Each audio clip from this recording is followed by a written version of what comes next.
विकासाच्या नावाखाली कायद्याचा दंडोका दाखवून शेतकऱ्यांच्या जमिनी हिरावून घेण्याचं काम राज्य सरकार करते। शक्तीपीठ महामार्ग हा त्यातलाच एक प्रकार आहे। कारण या शक्तीपीठ महामार्गाच्या एकूण खर्चाच्या 86,000 कोटी रुपयापैकी 50,000 कोटी रुपये हे भ्रष्टाचारामध्ये जाणार आहे। आणि म्हणून मुख्यमंत्र्यांनी शपथ घेतल्या पहिल्यांदा शक्तीपीठ महामार्ग करणार असल्याचं घोषणा केली।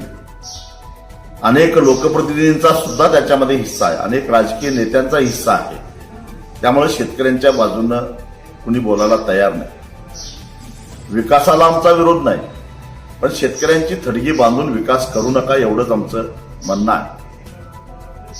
2022 साली तत्कालीन महाविकास आघाडी सरकार असताना जे कायद्यात दुरुस्ती झाली, त्या दुरुस्तीमुळं 1956च्या कायद्यानुसार कवडी मोल किमतीनं सरकार ही जागा घेणार आहे।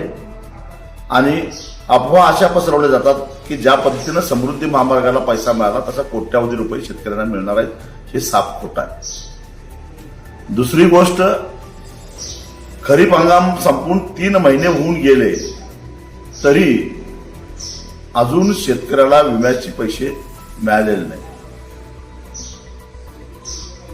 सोयाबीन हमीभावापेक्षा कमी किमतीमध्ये विकावं लागलं।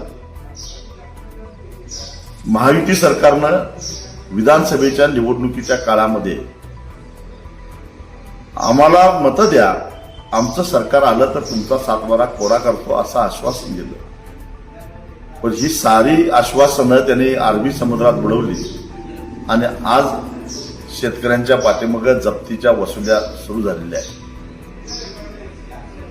सरकारनं कबूल केल्याप्रमाणे कर्जमाफी जाहीर करावी, अन्यथा मंत्र्यांना आता आम्ही दिलं सोडणार नाही ही भूमिका कुठेतरी शेतकऱ्यांनी घ्यावी लागेल।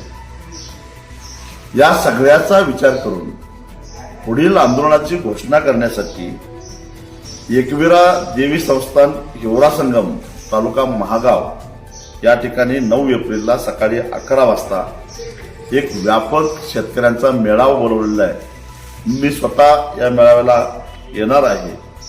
त्यामुळे शेतकरी बांधवांनो, तुम्ही सुद्धा मोठ्या संख्येनं या मेळाव्याला या।